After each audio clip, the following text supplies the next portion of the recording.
Bismillahirrahmanirrahim. Assalamualaikum warahmatullahi wabarakatuh. Dan selamat sejahtera saya ucapkan kepada anda semua yang berada di HQ dan yang berada di rumah jugalah. Okay, so perkenalkan diri sedikit. Saya Uti Aisyah Rozali. Nama benar Siti Aisyah binti Rozali. Merupakan occupational therapist daripada Gym Academy Child Development Center. Masa saya sangat teruja hari ini. Terima kasih banyak ada jemputan. Dan saya tadi bos bincang dengan saya, bos kat belakang tu bos, aka suami saya. Dia kata, you bagi information hari ni supaya diorang semua boleh share balik. Macam tu dia remind saya. Okay, so saya tahu ramai, saya kenal ramai usahawan Mami Happy di luar sana, dan saya tahu ramai daripada anda yang memang sangat rajin berkongsi kepada ibu dan ayah kat luar sana, dan saya sangat-sangat suka fenomena tersebut.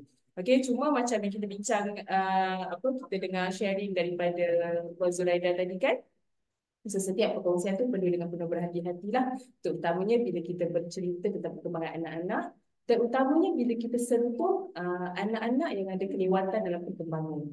Apatah lagi kalau kita sentuh anak-anak yang ada diagnosis tertentu ataupun yang kita kata agak autism dan sebagainya lah. So kita kena sangat berhati-hati. Sebab apa? Salah sikit, bukanlah salah sikit. Kalau kita bagi informasi yang salah, kita mungkin akan memberikan kesan yang buruk lah kepada anak tersebut dan ibu anak. Okay, so bila tim Mami Hati jemput untuk kita buat perkongsian tentang nota kasar dan nota halus, kita dah nampak semua orang dapat. Saya dah kongsikan nota. So don't worry. Nota akan dikongsi pada peserta ke? Belum lagi. Belum lagi. Nanti lepas habis HK akan kongsikan nota pada peserta. So don't worry. Tak perlulah nak salin ke apa ke kan. So boleh dengar dan mungkin boleh tanya soalan kalau tak. Okay. So perkembangan motor kasar dan motor halus. Kenapa kita pilih topik ni? So bila saya diberikan topik ni, saya rasa macam sangat-sangat bagus, sangat caknak bila kita ambil berat topik yang paling asas dalam perkembangan anak. Siapa yang ada baby kat rumah? Tak, baby juga bawah. Tak yang ada baby kat rumah. Okay, so yang ada baby kat rumah, kita punya baby tu sehingga usia lebih kurang umur 2 tahun, kita akan kata mereka masih bayi, betul? Bayi berusia 2 tahun ke bawah. Masuk umur 2 sehingga 4, kita panggil apa? Kita panggil toddler kan. Orang kata terrible tu. Kenapa terrible? Sebab dia ada fasa perkembangan dia lah yang kita kata membuatkan ibu ayah, terutamanya yang ibu ayah baru, ibu ayah lama pun, kita rasa pening nak uruskan mereka. Tapi kalau kita tengok pada fasa perkembangan usia 2 tahun ke bawah, kita conting-conting sikit Dia conting-conting tu seronok sikit. Pada fasa usia 2 tahun ke bawah, so ni kita kata fasa perkembangan anak-anak. Saya suka highlight usia awal, 0 hingga 2 tahun, kita panggil sebagai fasa sensory motor. Fasa sensory motor, apakah itu sensory motor? Fasa sensory motor adalah fasa di mana anak-anak ini sedang belajar bergerak, betul?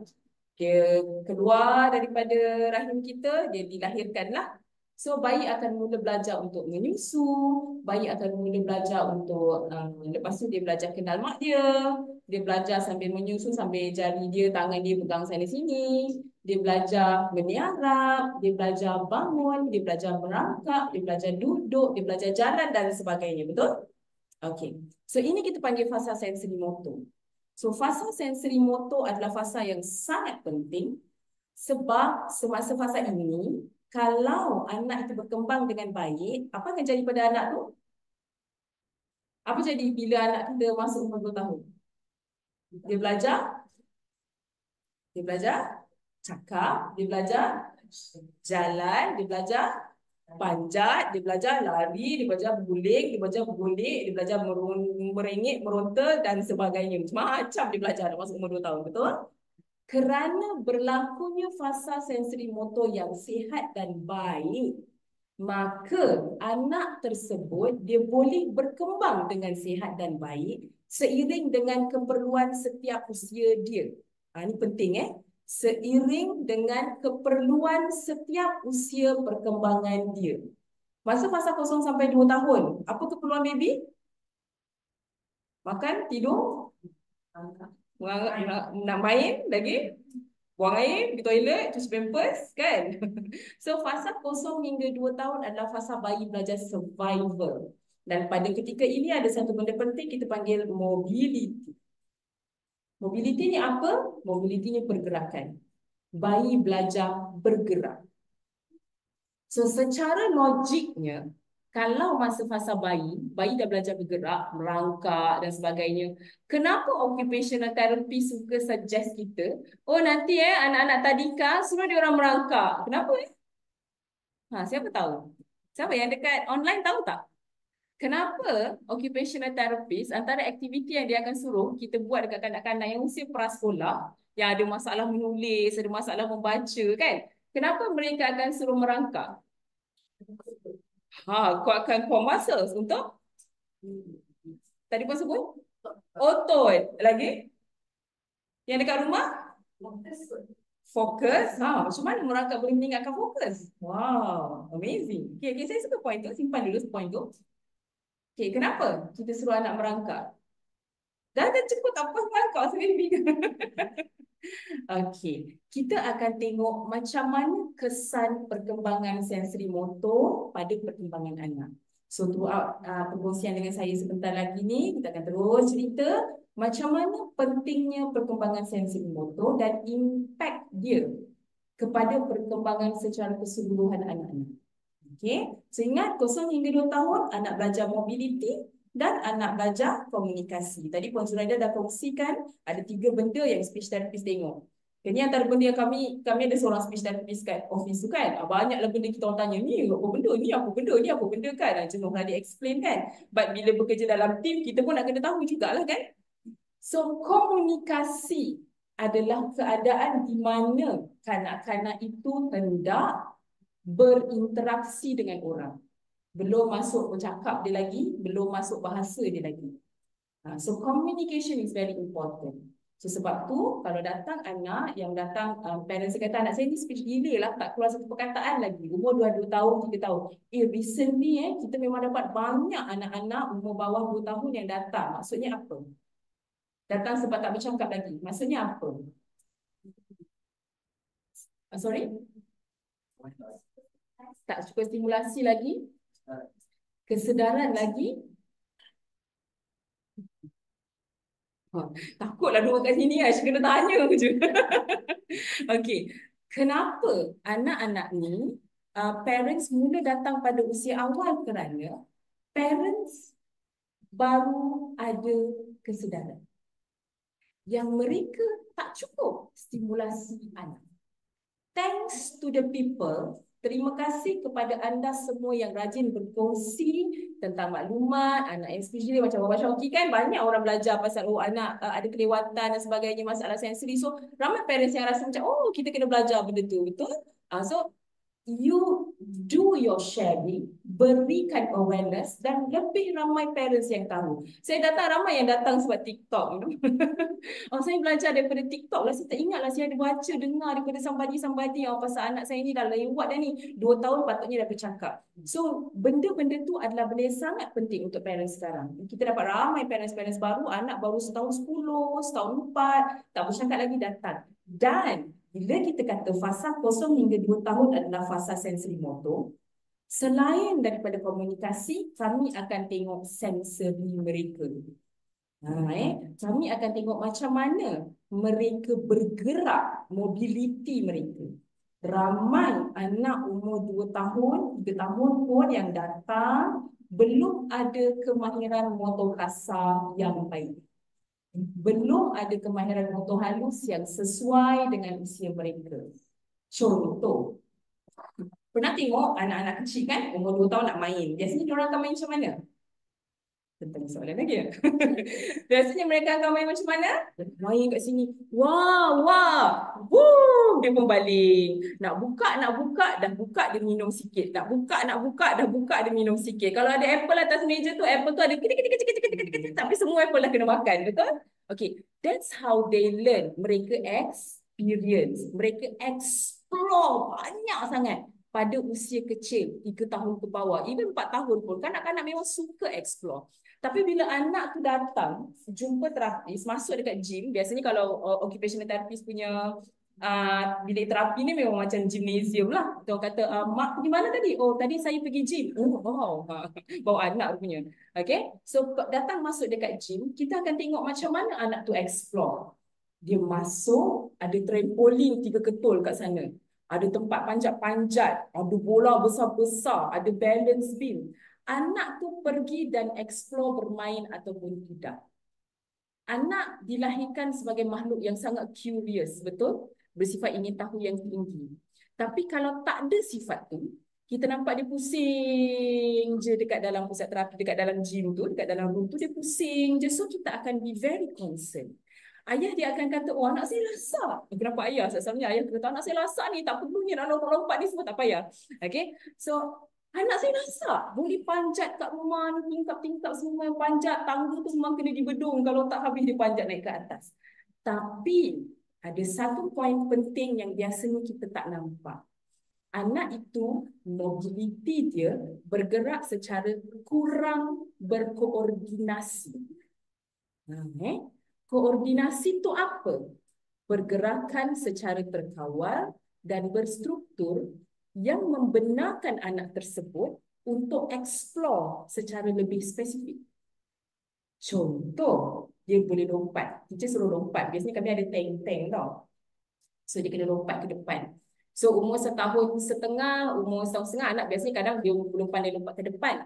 Tapi daripada atas, biasanya kami ada bangku. Daripada atas bangku tu, dia akan cuba untuk ke bawah sikit lah. Tapi kena dengan bantuan lah. Dan bila kita letak di atas trampolin tu, dia tahulah macam mana nak turun ke bawah. So, kita ada je anak-anak yang dia letak atas trampolin tu, umur dah 2 tahun tapi tak erti macam mana nak turun. Dia nangis, tak tahu nak buat apa dah dekat atas trampolin tu. So, those are the things yang kita kata exploration. Okay, so bila dia main satu bola besar, gimbal tu, dia buat apa dengan gimbal tu? Dia main, dia pegang-pegang, lepas tu dia jalan, ataupun dia main, dia cuba angkat. Dia cuba tolak, dia cuba tendang. Gunakan dia punya the whole, kita kata motor kasar. Jadi kita tengok motor kasar ni ada banyak komponen. Dia punya motor kasar secara keseluruhannya untuk dia manipulasi gimbal yang besar tadi. So, itu adalah perkara yang sangat penting. Okay, sebab apa? Sebab dia akan cuba gunakan seluruh tubuh badan dia. That's how children learn. Tapi kalau anak you lari, pegang bola tu, sikit sudah lari, pergi tempat lain. So, kita concern, kenapa dia tak explore toys ni betul-betul, Okay, so sebab tu, take into consideration, take notes bahawa pada usia 0 hingga 2 tahun, anak-anak berkembang daripada sudut sensory motor. Specifically, you kena tengok mobility dia dan macam mana dia manipulate dia punya motor kasar. Okay, so 0 hingga 2 tahun kita fokus lebih banyak dekat motor kasar dia. Okay, dan of course lah dia punya komunikasi lah. Setahun tak cakap lagi, you kena concern. 2 tahun tak cakap lagi you kena concern. Okay, so yang tu topik lain lah kan, kalau kita nak cakap in details. Masuk usia 2 hingga 4 tahun, kita akan kata fasa ni fasa anak belajar sosial dan komunikasi. Dengan lebih banyak. Masa ni akan mula masuk emosi. Children akan mula belajar, ada big emotions. Kalau nak benda ni tapi tak dapat, benda ni masih wujud sebenarnya. Katalah dia nak botol air kan. Kalau baby 1.5 tahun, dia tengah masukkan botol air kat dalam mulut dia, kita alihkan botol air tu, lepas tu dia dah distracted dengan benda lain lah. Betul? Masuk umur 2 tahun, dia akan mula ada benda yang kita panggil lebih kurang, ada budak 18 bulan dah start ada. Tapi mostly akan nampak start umur 2 tahun dah. Dia akan belajar satu benda yang kita panggil object permanence. Kita nak masuk topik motor kasar, motor halus kan? You kena faham dulu. Baru tahu relevansi dia. Object permanence apa? Object permanence adalah kemampuan anak untuk tahu benda yang tak ada depan mata masih wujud lagi. Okay. Benda yang tak ada depan mata masih wujud lagi. Contohnya, dia tengah main botol air ni, baling-baling. Mesti kita ambil, tak naklah baling-baling botol air, kita simpan. Dia akan buat apa? Ikut kita sampai dapur. Anak-anak kita naik atas ni. nak terbang. Nak. Dia pergi kita cari kat sebelah sini, cari kat sebelah sini. Why? Sebab konsep objek permanent sudah ada. Okay, so bila konsep objek permanent dah ada, anak akan mula dapat lebih banyak bahasa. Nak apa? Nak botol. Baru dia tahu dia kena minta.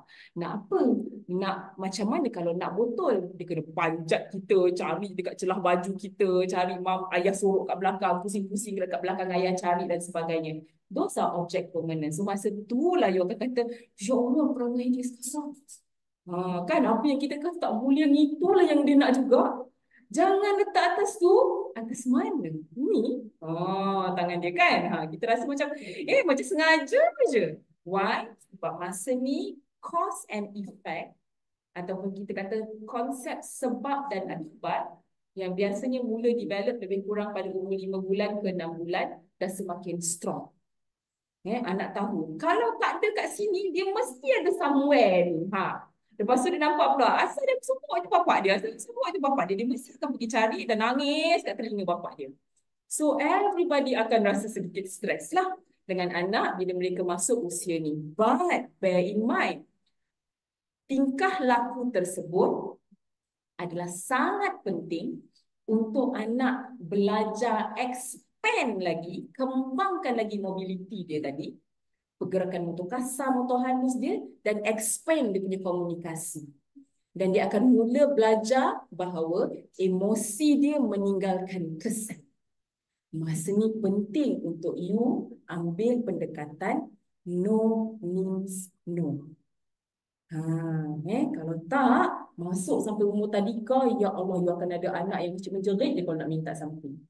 Kenapa? Sebab dia kata-kata tak boleh. Dia pun nangis gula-gula juga. Yelah, ambil lah. Dia pun kata, bila kita kata nak, mak kata tak boleh. Bila kita kata baru mak kata boleh. Maka anak akan kata, setiap kali nak minta something, baik kita daripada nak kepada juga anak juga. Correct? So, behavior adalah a learned process. Dia adalah sesuatu yang dipelajari. Okay, so kita kena take note. Kadang-kadang kita tak perasan benda ni. Kan? Stres kan? Saya pun banyak je tak perasan. Kadang-kadang macam, kenapa ya nak kita perangai macam ni? Yelah. Betul dah kita buat macam ni. Patutlah. So, betul kan je lah. So, behavior is a learned process. Ingat? Dan dia sentiasa boleh dipelajari benda yang baru. Katalah anak kita dah belajar satu behavior, dia sentiasa boleh ajar benda baru lagi untuk dia belajar lagi next. Okay? So, itu yang berlaku pada usia 2 hingga 4 tahun. Masuk usia 4 hingga 6, ni kita kata usia pra-akademik. Semua yang dia belajar objek permanence, semua emotion yang dia belajar daripada umur 2 hingga 4, semua kemahiran sensori motor yang dia belajar daripada usia 0 hingga 2 ni, dia akan berintegrasi dan akan jadi satu kemahiran pra-akademik yang sangat penting. Masa ni anak akan mula belajar asas menulis, kan? Asas membaca, saya sebut asas. Asas menulis, asas membaca. Ada anak-anak yang cekap dan dia punya language skill sangat tinggi. 4 tahun dia ajar baca, 6 bulan settle. Memang language skill tinggi. Ada anak language skill dia tak tinggi. So asal anak dia ajar 6 bulan dah dapat anak aku tak dapat. Sebab mungkin language skill dia tak tinggi, dia skill dia tinggi dekat tempat lain. So, you ambil masa, range dia besar. 4 hingga 6 tahun untuk you kenalkan pra-akademik. Konsep asas, besar, kecil. Jarak, jauh, dekat. Okay, so itu semua kita kata usia pra-akademik. Masuk usia 6 tahun ke atas, lebih kurang 7 tahun, kita kata umur mumayyiz, betul? Tuan tanya Ustaz kan, 7 tahun ni umur mumayyiz dah tahu membezakan baik dan buruk dengan syarat. Semua ni berlaku dengan baik, betul? Kalau anak tak tahu beza baik dan buruk pada usia 7 tahun ni, kena check kenapa dia tak tahu. Ada tak benda yang kita terlepas pandang? Sebab kalau ikutkan perkembangan pada usia 7 tahun ni, anak dah ada memayis dah. Dah memayis dah, masuk fasa memayis. Dia mungkinlah ada anak yang akan lambat setengah tahun kan, lambat 2-3 bulan. Dan itu adalah fasa dia sedang dalam proses untuk faham. Apa yang baik, apa yang buruk, sebab tu sini masuk fasa pembelajaran akademik. Anak mula belajar peraturan. Dia akan faham konsep peraturan.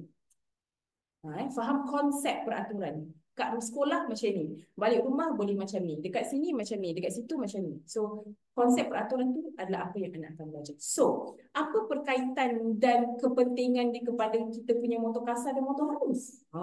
Sangat-sangat penting. Because kalau you tak jaga perkembangan motor kasar anak, motor halus anak, semua ni dia tak boleh berlaku dengan baik. Ramai antara kita suka tengok motor kasar, motor halus secara separated. Tapi sebenarnya dia tak separated. Manusia tu adalah satu makhluk, Allah ciptakan dia sekepul macam tu.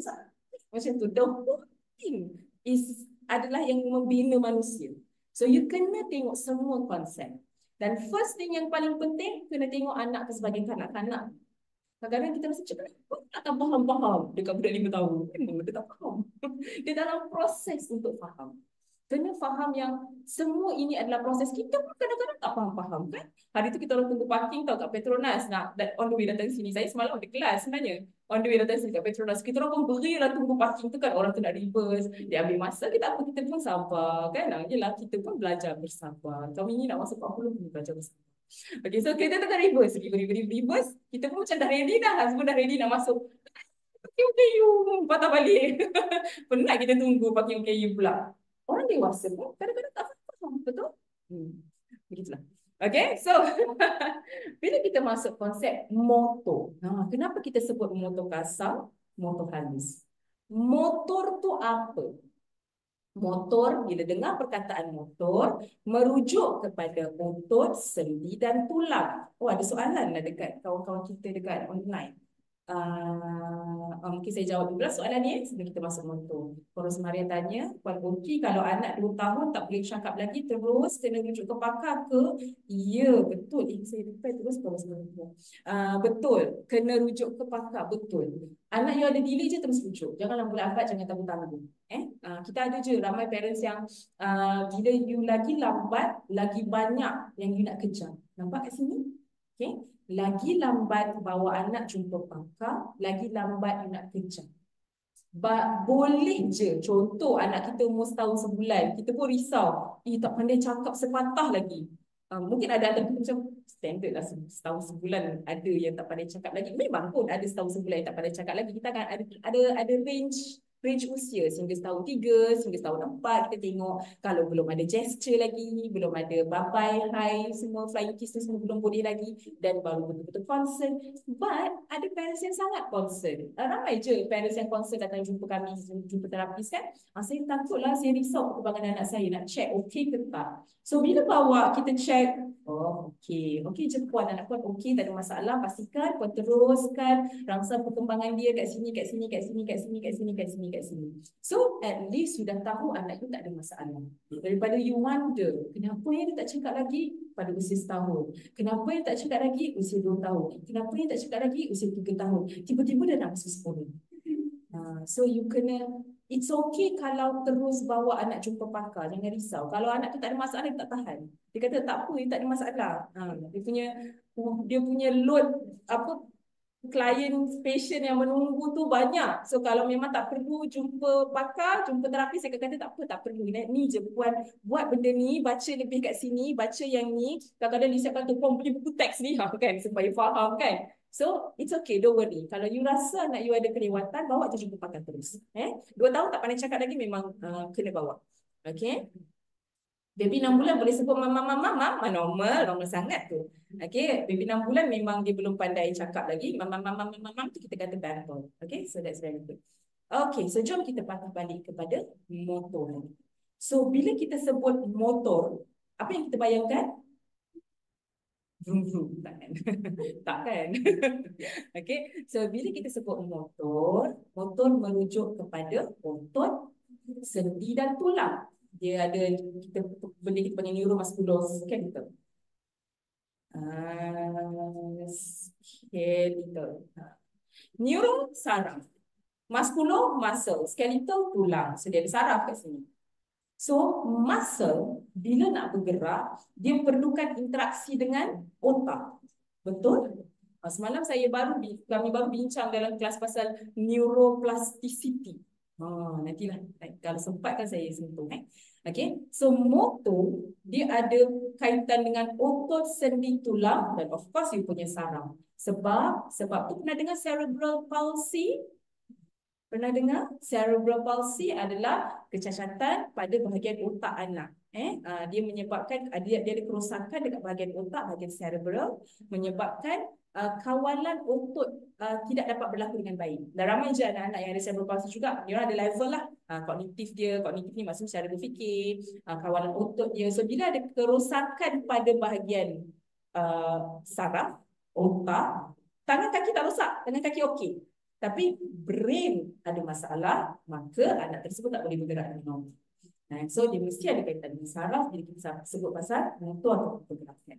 Alright, so sensory motor. Dia ada kaitan antara motor tadi dengan 7 komponen sensory. 7 komponen sensory ni apa? Visual, penglihatan kita, auditory, pendengaran, olfactory apa? Siapa tahu? Wafi. Apa olfactory, Wafi? Betul. Olfactory adalah bau. Okay. Gustatory adalah rasa lidah. Tactile adalah sentuhan kulit. Proprioception, sensory pada, kita sebut sensory sendi, tapi proprioceptor sebenarnya duduk dia dekat dalam kita punya otot. Ni otot kan? Macam tu lah, otot ada masa-masa kan? Macam tu, otot. So, proprioceptor ni duduk kat dalam ni. Dia akan bagi tahu berapa banyak masa kita nak contract. Macam ni tau. Dalam ni dengar tak kalau saya turunkan mic? Dalam ni dengar kan kat sini? Boleh dengar kan saya belakang? Okey, kan kita punya otot, ni otot kita. So proprioceptor tu dia duduk dekat dalam otot ni, dia akan bagi tahu berapa banyak kita nak gerakkan jari. Pernah tak tengok anak-anak yang dia pegang pen kuat sangat genggam? Entah-entah mak-mak pun gitu tak? Kuat sangat kita genggam sampai bila kita pegang tu, kita punya tepi ni tanda merah. Perlu ke you genggam kuat-kuat? Kan? Cuba genggam tak kuat. Boleh tak menulis? Boleh kan? Tapi kenapa kita rasa tak selesa kalau tak genggam kuat-kuat? Sebab proprioceptor. Proprioceptor perlukan adalah satu sensori yang bagi tahu otot kita berapa banyak dia nak kena gerak. So ramai anak-anak yang kita kata kemahiran motor halus dia kan. So ramai anak-anak yang mereka ada masalah untuk arrange ataupun nak adjust berapa banyak pergerakan otot yang dia perlu gerakkan. So you akan nampak anak ni mereka akan ada masalah untuk gerakkan jari. Dan ada anak-anak yang bila nak melompat, this is proprioceptor punya kerja juga dan dia ada kaitan dengan, nanti kita akan belajar pasal motor planning kejap lagi. Ada anak-anak bila nak baling bola, bukan melompat, nak baling bola, mereka melompat. Pernah tengok tak? Kita nak suruh dia baling bola, baling, tapi dia macam tu. Okey, baling kat mamak. Macam tu dia baling. Kenapa dia kena macam tu? Kan? Bukan. Cara baling bola buat apa? Tangan je lah gerak, betul? So, ramai anak-anak yang ada masalah dengan sensori yang kita tak perasan, yang kita panggil sensori pergerakan, mobility tadi. Bila kita suruh dia balik, macam tu. Sebab apa? Teori pergerakan otot, teori pergerakan manusia lah, kita kata daripada usia awal. Kita tengok baby tadi, kenapa saya sentuh baby? Sebab kita tengok baby dia akan bergerak secara satu komponen. Kepala gerak, kaki dia gerak sekali. Kenapa baby antara benda awal dia belajar adalah tarik ibu jari kaki dia masuk mulut. So nak dapat adik kan. Jenuh mak dia dengar. Kenapa? Sebab baby ada refleks-refleks yang menyebabkan bahagian atas badan gerak, kaki pun akan gerak naik. Dia akan membawa badan atas dengan kaki tu ke tengah. So dia akan jadi, bentuk baby tu akan jadi macam ni. Kan ni kepala dia. Lepas tu ni badan dia. Lepas tu ni kaki dia. Ni lutut dia. Gitu. So tangan dia akan pegang-pegang lutut dia. Macam tu lah konon-konon lah lebih kurang. Ni kepala ni kaki. So dia jadi bentuk macam tu. Infant kita panggil fetal position. So baby akan ada refleks yang menyebabkan dia bergerak dalam posisi tersebut. Okay. So, pergerakan yang seketul tadi ni, kita kata bergerak secara satu komponen ni, perlu dipisahkan pergerakan tu. Barulah anak tu dia boleh berkembang dan belajar guna jari dia dengan baik. Kalau perasan mana-mana anak kita yang ada kesukaran menulis kan, macam lambat sangat menulis. Lepas tu asal tulis je dia komplain penat-penat. Cuba you perhati, masa menulis, tangan sebelah dia menggenggam tak? Cuba buat macam ni nanti balik rumah atau siapa-siapa yang kat rumah, kan cuti sekolah ni kan boleh observe anak sendiri. Okay, cuba you buat, suruh dia tulis something kat rumah. Anak yang dah masuk usia menulis lah, you suruh anak 2 tahun confirm genggam punya.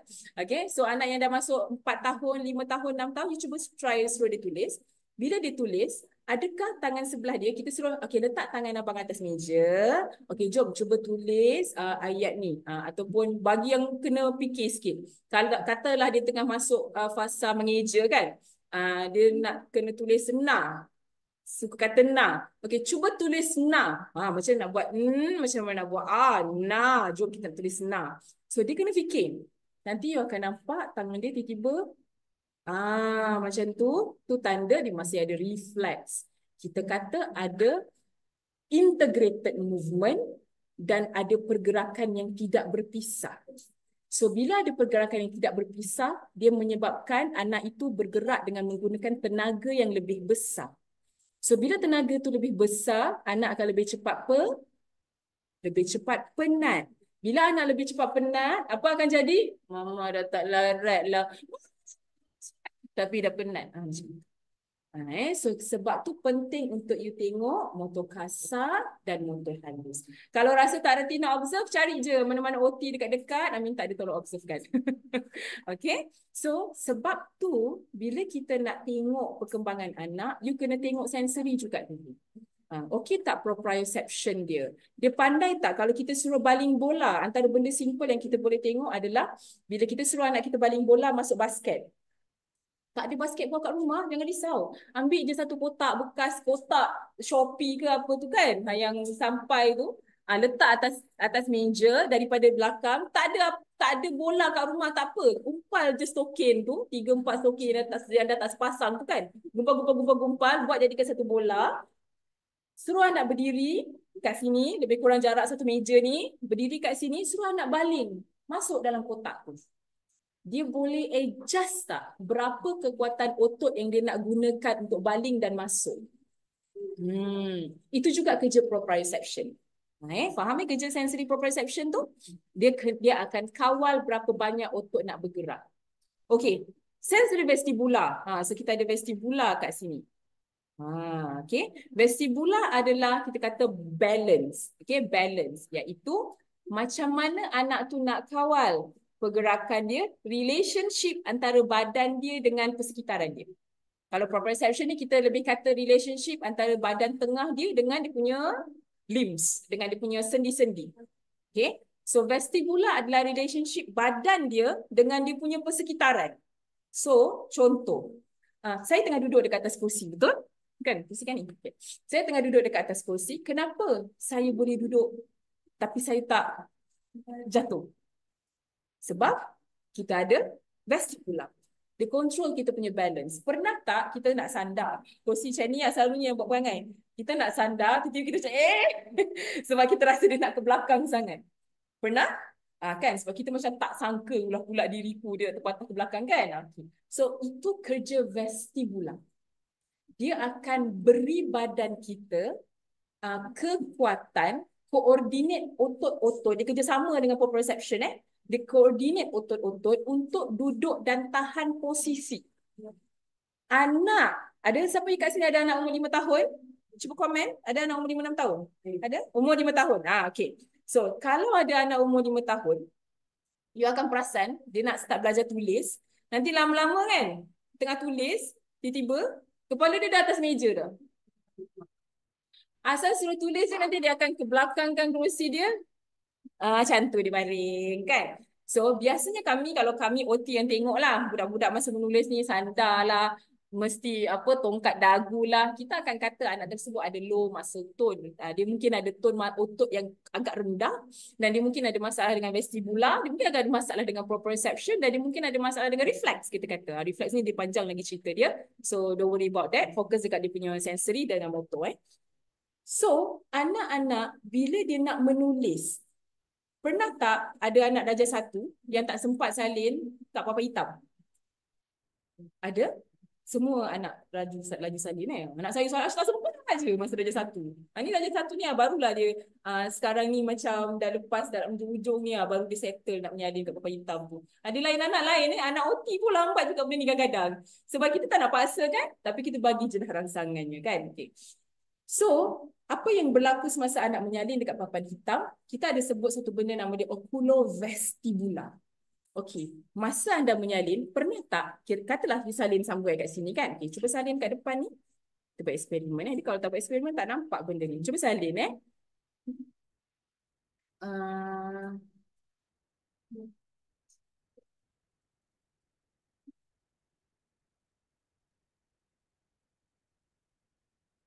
okay.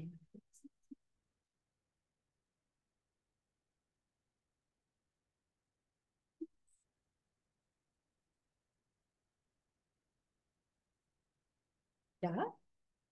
Yang kat rumah pun boleh try Dah. Dah siap salin?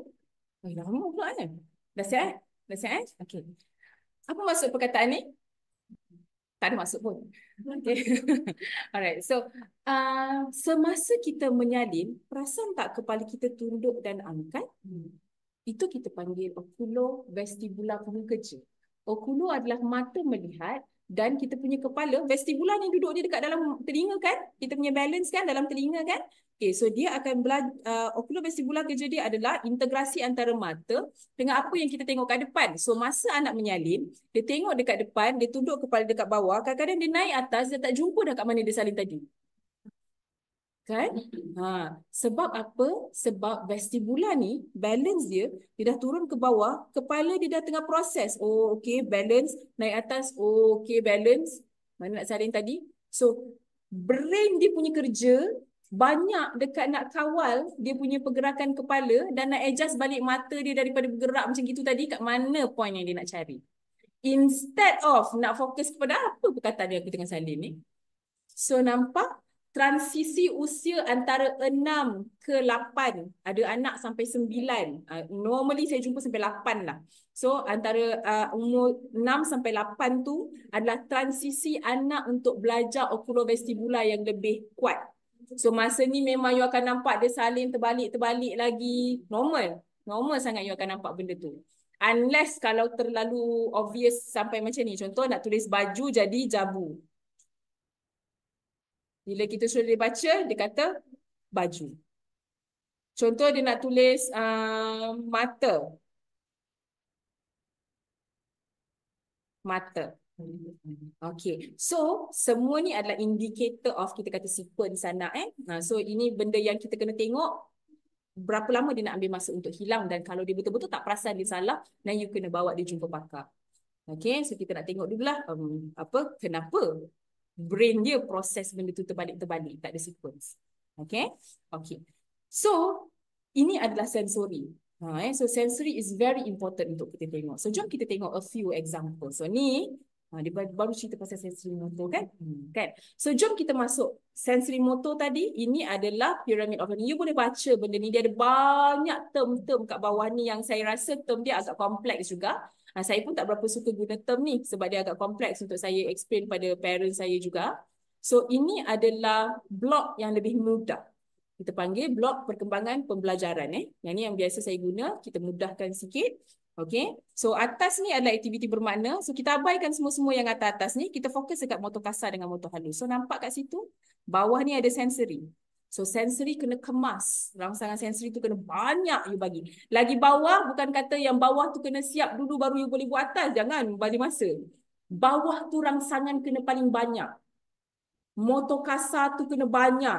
Motor halus tu boleh lah. Tak banyak sangat pun. Motor halus memang kita buat atas meja kan. So rangsangan motor halus. And then persepsi visual.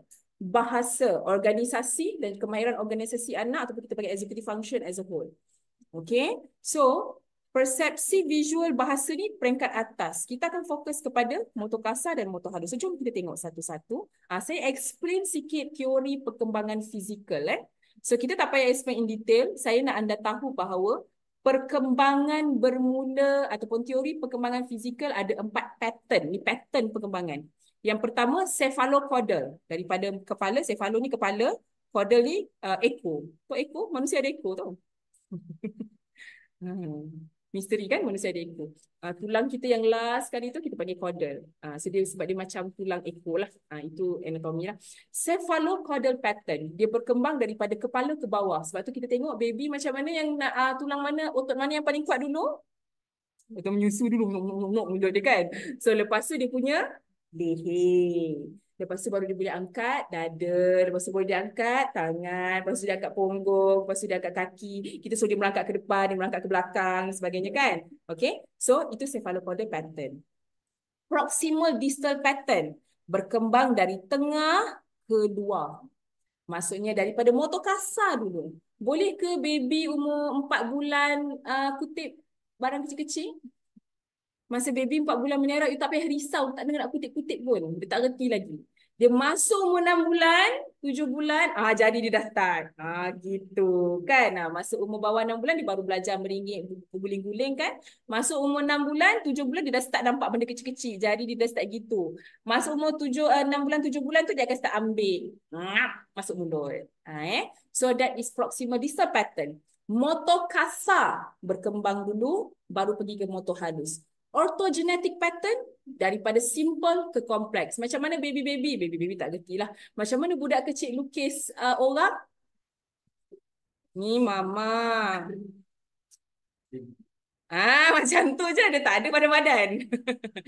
Kan? So kadang-kadang dia lukis orang macam ni. Nanti bila dia masuk umur yang seterusnya, dia akan mula, orang tu mula ada badan. Ni baju dia. Nanti dia masuk umur seterusnya, okey, ni mama, ni mama pakai tudung. Tapi masih lagi lah tak pakai baju lagi. Okey, nanti dia akan mula masuk next fasa. So ini kita kata autogenetic pattern. Pattern daripada simple kepada pattern yang lebih kompleks. Dan dia ada principle of independence. Maksudnya sistem tubuh berkembang pada rates yang berbeza. Mata kita punya perkembangan, tangan kita punya perkembangan, kaki punya perkembangan, semua tu berkembang pada rates yang berbeza. So sebab tu ada orang dia dapat ni dulu, ada orang dia dapat ni dulu, ada orang dapat cakap dulu, ada orang dapat jalan dulu. Ada budak dia kalau suruh dia bermanjat ni memang Allah susah betul nak memanjat. Tapi kalau you suruh dia duduk main Lego, ya Allah macam-macam pattern Lego dia boleh buat. So ingat rate semua orang berbeza-beza. Okay, sebab itulah banyak profession dalam dunia ni dah. Kalau semua sama, semua jadi doktor susah lah. Apa nak sampai nak jadi pesakit. Okay, so motor kasar, motor halus. So jom kita tengok sikit. Kita ada lebih kurang 5 minutes. Okay. Keupayaan kanak-kanak merancang pergerakan adalah perancangan motor. Perancangan motor ni apa? Anak tu plan untuk bergerak. Okay, so contoh, anak yang ada masalah perancangan motor, contoh bila kita kata, jom kita lompat bintang. Siapa yang cikgu pijin selalu jumpa budak-budak macam ni. Jom lompat bintang, awak tahu lompat bintang, tahu? Bila tak ada siapa suruh, dia boleh tahu lompat bintang tu. Cepat, cikgu nak suruh awak lompat bintang depan cikgu. Dia tunggu kaki dia kat mana, tangan dia kat mana. Itu kita panggil perancangan motor. Kadang-kadang anak ni dia boleh rancang sendiri. Bila ada arahan di luar, dia jadi terus tak boleh buat. Samalah macam kita kan. Betul tak? Kadang-kadang kita pun gitu ya. Clumsy betul lah. Jangan tengok lah, jangan tengok. Kalau tengok tu pun tak boleh buat. Kan? Sebab kita akan ada perkaitan antara emosi tadi. So sebab tu, benda ni yang belakangnya saya cerita tadi ni, this is very important. Cara anak kawal emosi, tenang ke tidak anak kita akan mempengaruhi macam mana dia belajar dia punya motor kasar, motor halus nanti. Mudah ataupun tidak. Okay? So perancangan motor adalah anak itu punya keupayaan untuk merancang pergerakan. Dia nak lompat teng-teng. Sini sebelah kaki, sini dua belah kaki, sini sebelah lagi, sini dua kaki pula. So anak tu kepala dia nak kena plan. Macam mana dia nak lompat satu-satu. Kalau dia tak boleh buat, so you kena take note. Adakah sebab otot dia tak kuat? Sebab otot ni dia ada dua benda yang kita akan tengok. Satu dia punya strength. Satu dia punya strength ataupun kita kata kekuatan, strength. Dan satu lagi adalah coordination. Mesti boleh buat dua-dua. Kalau strength tak ada, so kita kena tengok pada otot dia. Kalau coordination tak ada, you kena tengok sekali dengan dia punya brain. Okay, kenapa dia tak boleh proses? Kenapa dia tak boleh koordinasikan pergerakan dia? Kenapa dia tak boleh rancang pergerakan dia? So semua ni is very important. So sebab tu aktiviti motor kasar penting. Bawa anak pergi playground, jangan semata-mata macam okay lah, main lah, bye bye, smile, selfie. Guys, tengok guys, bawa anak kita kawan guys. Kan? Tengok sekali macam mana cara anak kita panjat tangga tu. Macam mana cara anak kita turun. Turun kepala dulu. Tanya, kenapa abang turun pakai kepala dulu? Seronok ke? Abang bayang abang jadi Superman. Okey lah, tak apa. Ada reason. Kalau dia kata, kenapa turun pakai kepala dulu? Sebab tak reti lah turun pakai kaki. Abang punya kaki nanti tak boleh lah nak kat bawah tu dia tak suka nanti kena rumput.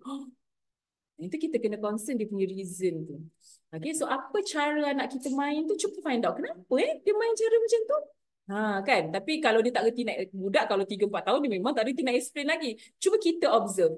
Setiap kali tu dia cuba ajak dia, okey jom kita turun kaki kat bawah dulu. Oh boleh, okey lah, tak ada masalah lah, dia eksperimental je lah tu, dia cuba-cuba je. Okay, alright. So keupayaan kanak-kanak merancang pergerakan adalah perancangan motor ataupun kadang-kadang terapis sebut dia sebagai praksis. Okay, very very important. And then kita ada stability posture dan keseimbangan. Keupayaan kanak-kanak untuk kekalkan keseimbangan tubuh dan adjustment posture. Adjustment posture ni penting. Anak sekolah pernah tak tengok dia nak tulis, dia tulis mula dia tegak. Lama-lama dia jadi gini. Lama-lama macam kepala je tinggal ke atas tau. Badan dah semua dah kat bawah meja dah.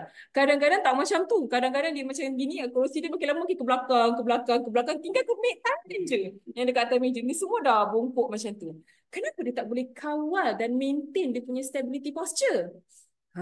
So semua tu adalah motor kasar anak. So antara aktiviti yang kami suka buat adalah gym ball. So bila duduk kat anak atas gym ball, nampak terapis ni pegang kaki anak tu kat mana? Dia pegang kat kaki lah kan. Pegang kaki kat mana? Dia pegang kat kaki. Dia pegang kat sini. Dia pegang dekat area kaki. Dia tidak pegang dekat badan. Ramai tau parents yang tersilap. Bila kita kata, okay, buat aktiviti atas gym ball, dia akan pegang dekat badan. So, bila pegang kat badan, no point lah. Kenapa no point? Sebab kita nak anak tu punya tulang belakang. Bila you gerakkan bola tu ke sini. Kan? So, bola ni ke sini, betul? So, bila bola ni ke sini, anak tu nanti dia akan sepatutnya anak tu akan sengit ke sini, betul? Betul tak? Tapi anak kita tak akan sengit macam tu. So apa yang berlaku? Dia akan sengitkan badan dia, kaki dia dah sengit, badan dia akan macam ni. Betul? Dia akan sengitkan badan. This is a very good training of stability posture. So ini kita panggil protective reaction. Anak you yang suka jatuh, kejap lari jatuh longkang, dia lari sana terlanggar sana, lari sana terlanggar sini. Ataupun kalau dengan ramai-ramai kawan dia tak suka, sebab apa? Nanti kawan langgar. Dia tak suka ramai-ramai sebab takut orang langgar. Maksudnya stability posture dia tak kuat. Kalau langgar sikit dia buruk jatuh dah. Langgar sikit tu anak-anak yang ada speech delay, ramai yang ada speech language delay ni, ramai yang macam tu tau. Umur dah 2 tahun, 3 tahun tapi stability posture tak cantik. Bila masuk dekat ramai-ramai orang, diorang lari, withdraw. Kadang-kadang tak ada autism pun, tapi withdraw juga. Tak nak duduk dengan kawan-kawan tu. Dia kawan dengan, kalau dia nampak ada 2 seorang budak duduk kat celah tu, dia pun pergilah duduk kat celah tu. Why? Sebab dia takut. Dia takut kena langgar dengan kawan-kawan. 2-3 tahun kan umur lasak kan. So dia memang takut sangat dengan kawan-kawan yang lasak. Why? Sebab stability posture tak cukup kuat. So benda tu sangat penting untuk kita take note. Okay, and then ada kesedaran tubuh dan spatial. Perkataan penting. Spatial. Bila ada perkataan spatial bermaksud jarak. Okay, menyedari kedudukan limbs. Limbs, bila saya sebut limbs maksudnya ni. Saya nak tulis bahasa Melayu, dia macam menyedari kedudukan kaki dan tangan dan jari dan dia panjang. So kita limbs. So limbs maksudnya apa sahaja yang sendi kita connectkan tu. Upper limbs, lower limbs. So kedudukan limbs dan memanipulasinya mengikut arah, jarak dan ruang. Okay, spatial means ruang. So jarak macam tadi, baling bola tadi. Berapa kuat dia nak gerakkan tangan dia nak baling bola supaya masuk dalam bakul. So semua tu ada sensory proprioception dan sebagainya. So dia berkait, semua sensory ni berkait. Visual dia berkait, mata dia berkait. Visual dengan mata. Mata dia berkait, auditory dia berkait, vestibular dia berkait, proprioception dia berkait supaya dia boleh baling bola dekat dalam bekas. So this is kita panggil kesedaran tubuh dan spatial. Spatial ni penting. Sebab kalau yang ini you tak kata daripada elemen motor kasar dia. Masuk motor halus, apa yang nak selalu masalah bila masuk darjah 1, darjah 2? Tulis semua tulisan rapat-rapat. Tak boleh tulis dalam line. Tulisan dia kejap besar, kejap kecil, kejap besar, kejap kecil. Kecil besar dia kita tengok kan dia buku tulis tu kan. Jarak tulisan ni apa benda awak tulis ni? Nama saya Abu. Kan semua rapat tak ada jarak. Kadang-kadang ada jarak ada jauh sangat. Satu line sampai tiga perkataan je dia boleh tulis. Those things are spatial. Jarak, space sangat penting. Apa aktiviti yang you boleh bagi untuk spatial kat rumah? Simple, tak payah sepah. Ada ke yang tak sepah? Ada ke? Puzzle. Duduk, tak payah gerak. Beli puzzle. Sepah juga ada rumah nak puzzle tu kan. Contoh lain, kita boleh bagi main congkak. Sepah dengan guli. Sepah je lah. Tak apalah. Main congkak. Spatial, space. Anak tu nak kena anggar. Sequence. Satu. Tu nanti dia dah masuk gabungan antara motor kasar dengan motor halus. So, spatial is very important. Tak ada spatial nanti dah besar, anak tu nak bawa ni, kereta. Turn right. At the junction. Ada 2-3 junction. Junction mana ni? Tak tahu. Kan selalu lepas beranak kita punya spatial terganggu sikit. Laki tanya, ni yang kanan. Kanan ke kiri yang? Okay. Alright, so spatial. Itu kesedaran tubuh dan spatial. And then kita ada integrasi bilateral. Keupayaan kanak-kanak untuk mengawal pergerakan kanan dan kiri. This is very important juga. Okay, anak yang ada disleksia selalu ada masalah dengan bilateral integration. Integrasi bilateral kita menulis pakai tangan kanan ke kiri. Ada tak bilateral integration? Ada tak? Integrasi bilateral ni pergerakan kanan dan kiri dikawal secara serentak. Masa menulis ada tak integrasi bilateral? Ada. Tangan kanan kita tulis, tangan kiri kita buat apa? Support. Pandai. Okay, tangan kiri kita akan support. So, akan berlaku bilateral integration almost all the time. You masak. Ada yang masak tangan sebelah ni. Simpan. Kan? Kan gitu gaya. Selalunya tu time bergaya je lah kan. Tapi most of the time sebelah tangan macam gini lah. Baru cepat je tak? Okay, so mesti akan berlaku integrasi bilateral. Okay, and this is very important as well. Dan ini adalah lintas garis tengah dan laterality. Keupayaan kanak-kanak untuk menyilang limbs. Ingat limbs tu maksud dia yang saya cakap tadi. Menyilang limbs dan menggunakan right or left-handedness secara konsisten. Ini adalah laterality ni. Keupayaan kita tahu kita ni orang kanan ke orang tangan kiri. Pernah tak anak-anak kita yang kita confuse dah 3 tahun pun kejap tangan kanan, kejap tangan kiri, kita pun tak tahu dia kanan ke kiri ni. So you kena banyak buat aktiviti yang seumpama macam ni. Dia gunakan kekuatan kanan, kiri. Masa ni lah baru kita suruh anak tu merangkak balik. Kenapa kita nak dapatkan laterality? Dan merangkak ni ada banyak cara merangkak. Army crawl. Ni pakai 2 tangan serentak. Lepas tu kanan dulu. Kita pakai reciprocal crawling.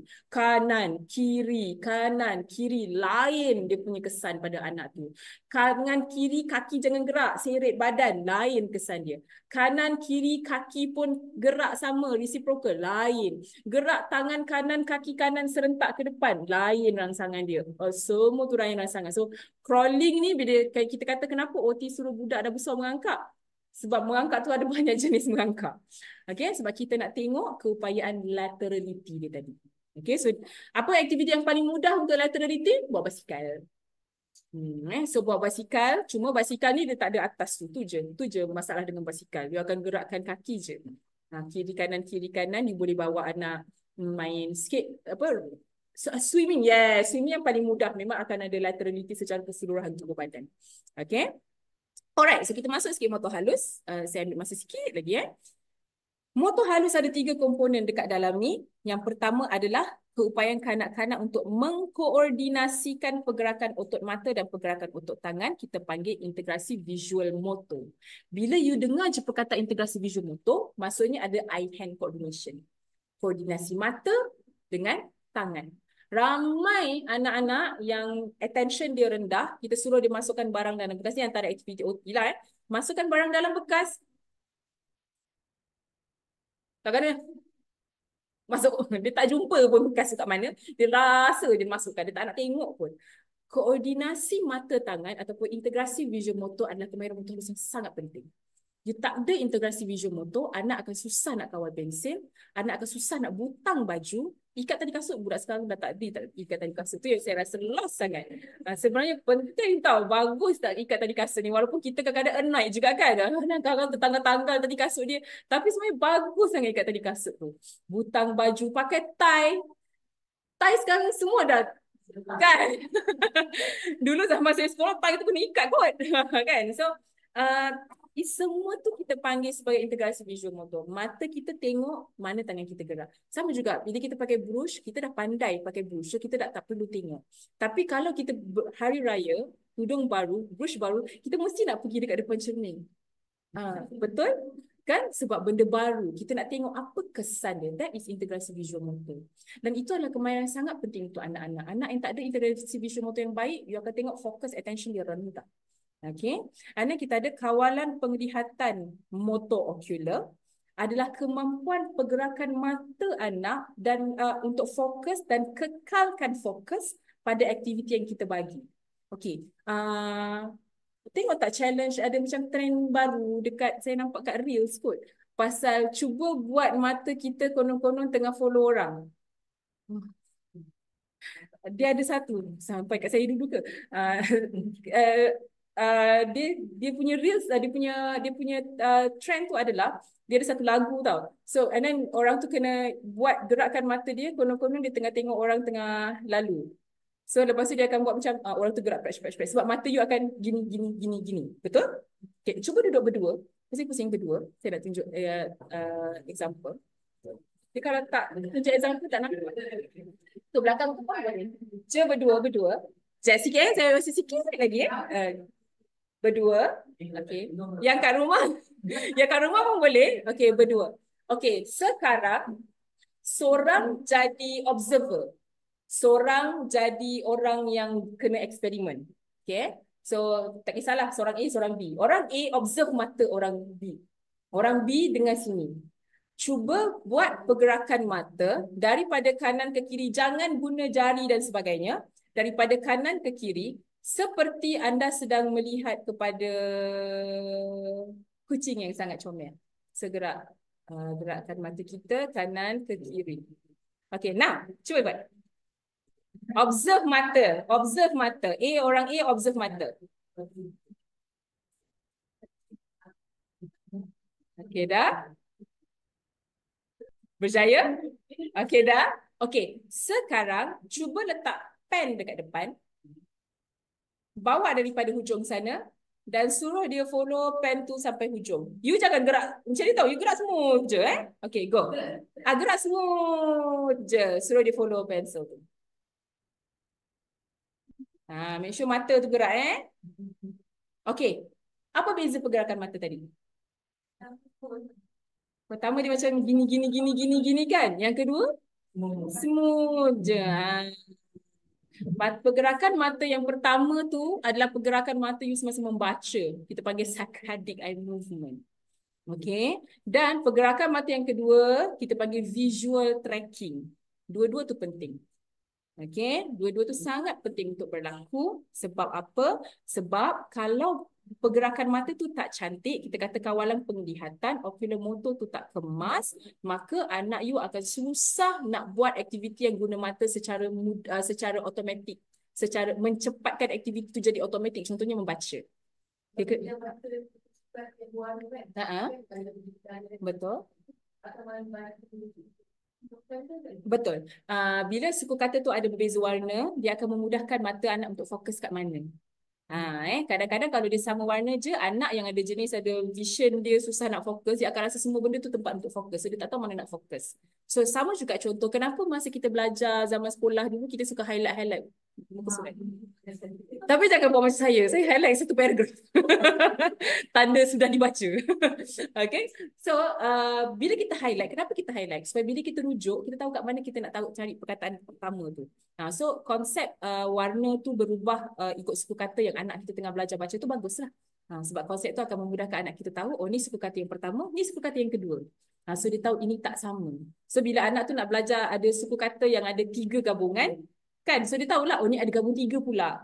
So, dia dah tak sama. So, tu antara kalau macam daripada OT punya sudut, itu kita panggil modifikasi lah. Kita biasanya bagi pada anak-anak yang ada masalah membaca. Tapi kalau you nak start dengan anak kecil, macam tu pun boleh juga. Biasanya kalau anak kecil tu tak ada masalah membaca sangat, you tak pakai colour, tak asingkan colour pun dia boleh je nak differentiate. Okay? Tapi kalau kita nak kata memudahkan, ianya memudahkan. Okay. Alright. Dexterity manual adalah keupayaan kanak-kanak mengawal pergerakan jari-jari halus. Dexterity, dia mesti jari. Dia mesti otot jari. Otot jari ni kat mana? Otot jari kita kat sini dengan dekat sini.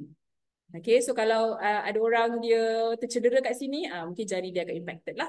Okay, so jari adalah kita panggil dexterity. Dexterity manual, pergerakan jari-jari halus. Contoh pergerakan jari halus ni ada satu benda penting yang kita gunakan. You boleh Google, you boleh tambah you punya ilmu. Google cari in-hand manipulation. Okay, in-hand manipulation adalah manipulasi dalam tangan di mana contoh, bila saya ambil gula-gula ni, kanak-kanak kan suka buat pertandingan kan, gula-gula lagi banyak kan. So, ambil gula-gula ni, saya nak masukkan dekat dalam bekas satu demi satu.